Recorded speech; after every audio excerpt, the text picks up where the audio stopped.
Welcome to this Step 2 clinical knowledge review on child abuse and neglect test-taking strategies. This video is brought to you by Roadmap to Residency. We are going to break down the most common question patterns you will see on your board exam related to child abuse, neglect, sexual abuse evaluation, and mandatory reporting.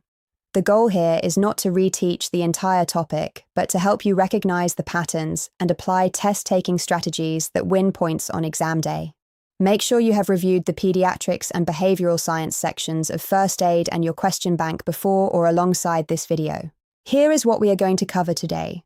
First, we will learn how to recognize high-yield question stems for child abuse, neglect, and sexual abuse evaluation. Second, we will apply specific strategies for questions involving suspicious injury patterns, developmental milestones that do not match the reported mechanism, and mandatory reporting scenarios. And third, we will master the next best step question format for evaluating and managing suspected child maltreatment.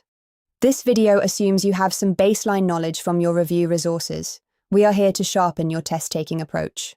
Our first strategy is the accidental versus inflicted injury split.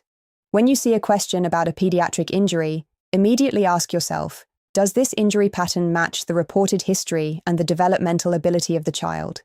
Accidental injuries tend to occur over bony prominences like shins, foreheads, and elbows, and the history is consistent with the mechanism. Inflicted injuries, on the other hand, appear in unusual locations like the buttocks, back, ears, neck, or genitals. Look for multiple injuries at different stages of healing, patterned bruising that matches an object like a belt or cord, and most importantly, a history that does not match the physical findings. The boards absolutely love testing whether you can distinguish accidental from inflicted injuries, so make this your first mental framework. Our second strategy focuses on recognizing high-risk fracture patterns. Certain fracture types are highly specific for inflicted injury on the boards. Metaphyseal corner fractures, sometimes called bucket handle fractures, and posterior rib fractures in infants are the two most specific fracture types for abuse. Any long bone fracture in a non-mobile infant, meaning a child who is not yet crawling or walking, should raise immediate concern. If the question describes multiple fractures at different healing stages, that is essentially giving you the diagnosis. A classic board scenario is a caregiver who brings in an infant with a femur fracture and gives a history that does not match, like saying the baby simply rolled off the couch. Also watch for spiral fractures in non-ambulatory children and the combination of subdural hematomas with retinal hemorrhages, which points to abusive head trauma. These are patterns the exam tests repeatedly. Now let us go through high-yield stem recognition for child maltreatment. For physical abuse, the classic stem presents an infant or toddler with bruising in unusual locations or fractures that do not match the developmental stage of the child. The caregiver history may change between visits or simply does not explain the injury. The next step the boards want is typically a full skeletal survey.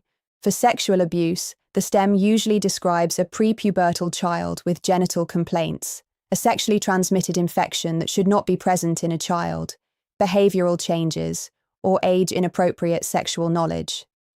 The key test-taking point is that the child should be interviewed separately from the caregiver. For neglect, look for a child with failure to thrive, severe dental caries, missed vaccinations, repeated school absences, or untreated medical conditions. The boards want you to recognize that neglect involves a pattern of unmet basic needs rather than a single event. These STEM patterns repeat over and over on practice exams. Let us work through our first practice question. A 4-month-old infant is brought to the emergency department by a caregiver who states the baby rolled off a bed. On exam, the infant has a swollen right femur and bruising on the left cheek. There are no other reported injuries. The infant is not yet rolling over independently. What is the most appropriate next step in management? Take a moment to think about this before we walk through the answer on the next slide. Let us break this down step by step. Step 1. Spot the pattern. You have a 4-month-old infant with a femur fracture and facial bruising. The caregiver says the baby rolled off the bed, but a 4-month-old typically cannot roll over yet. The mechanism does not match the developmental stage, and facial bruising in a non-mobile infant is a major red flag. Step 2. Apply the rule. Whenever the injury does not match the developmental ability of the child, you must evaluate for non-accidental trauma. The standard next step on the boards is a skeletal survey to look for occult fractures, meaning fractures at various stages of healing that the caregiver has not reported. Step 3. Eliminate wrong answers. Discharging the child home is dangerous when abuse is suspected. Consulting orthopedics alone addresses only the fracture and misses the broader abuse evaluation. Prescribing pain medication and reassessing in 1 week delays critical workup and puts the child at ongoing risk. The correct answer is B. Obtain a skeletal survey. The boards also expect you to know that you must file a report with Child Protective Services whenever abuse is suspected. Let us work through our second practice question. A 5-year-old girl is brought in by her mother who reports the child has been complaining of pain with urination and has a vaginal discharge. The mother also notes new onset bedwetting and behavioral regression. On exam, there is erythema and a discharge. What is the most appropriate next step? Think about what red flags are present in this scenario before we go to the answer walkthrough. Let us break down this answer. First, spot the red flags. A vaginal discharge in a pre-pubertal child is not normal and should always prompt further evaluation. When you combine that with behavioral regression and new onset bedwetting, the board examiners are pointing you directly towards sexual abuse. You cannot simply assume this is a benign cause like poor hygiene without doing a proper workup. Second, understand why testing for sexually transmitted infections is the answer. Any suspicion of sexual abuse in a child requires testing for sexually transmitted infections as part of the evaluation. Prescribing topical antifungal cream treats the wrong condition and skips the critical diagnostic step. Reassuring the mother and observing is inappropriate because you would be missing a potentially dangerous situation. Dermatology referral is not relevant to this clinical picture. The correct answer is B. Test for sexually transmitted infections. The boards also expect that you would file a report with Child Protective Services whenever sexual abuse is suspected, regardless of whether the perpetrator has been identified. Now let us talk about mandatory reporting, which is one of the most commonly tested medico-legal topics on the boards. All healthcare providers are mandatory reporters, and the key point is that you do not need to confirm abuse before reporting. You only need reasonable suspicion. Filing a report with Child Protective Services is required by law, and you are protected from liability when you report in good faith.